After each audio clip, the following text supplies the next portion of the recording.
तो जीडीपी को लेकर एक बड़ी खबर सामने आई है।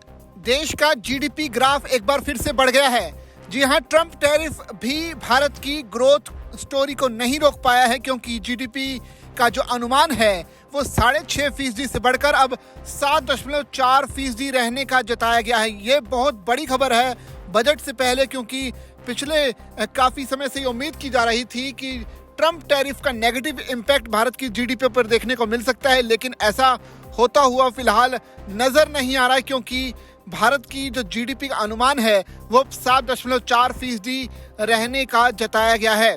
तो कारोबारी साल 2026 के लिए जीडीपी का पहला एडवांस अनुमान जारी कर दिया गया है।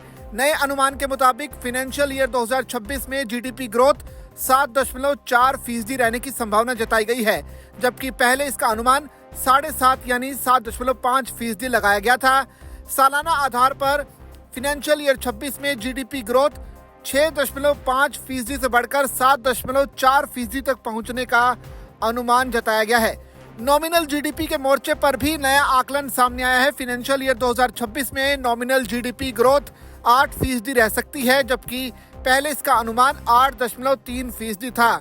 सालाना आधार पर नॉमिनल जीडीपी ग्रोथ 9.8% से घटकर 8% रहने की संभावना जताई गई है। रियल ग्रॉस वैल्यू एडेड यानी जीवीए में मजबूती का अनुमान है। फाइनेंशियल ईयर 26 में रियल जीवीए ग्रोथ 6.4% से बढ़कर 7.3% रहने की उम्मीद जताई गई है। अलग अलग सेक्टर्स की अगर बात की जाए तो कृषि क्षेत्र में सुस्ती का संकेत दिखा है। एग्रीकल्चर ग्रोथ फाइनेंशियल ईयर 26 में 4.6% से घटकर 3.1% रह सकती है। माइनिंग सेक्टर में भी गिरावट की संभावना है, जहां ग्रोथ 2.7% से घटकर -0.7% रहने का अनुमान है। इसके उलट मैन्युफैक्चरिंग सेक्टर में तेज सुधार की उम्मीद जताई गई है। मैन्युफैक्चरिंग सेक्टर में 4.5% से बढ़कर 7% संभव बताया गया है। बिजली क्षेत्र में ग्रोथ 5.9% से घटकर 2.1% रह सकती है। कंस्ट्रक्शन सेक्टर में भी कुछ नरमी का अनुमान है, जहां ग्रोथ 9.4% से घटकर 7% रह सकती है। सेवाओं से जुड़े क्षेत्रों में मजबूती दिख रही है। ट्रेड और होटल सेक्टर की ग्रोथ 6.1% से बढ़कर 7.5% संभव बताई गई है। फाइनेंशियल और रियल एस्टेट सेक्टर की ग्रोथ 7.2% से बढ़कर 9.9% रहने का अनुमान है।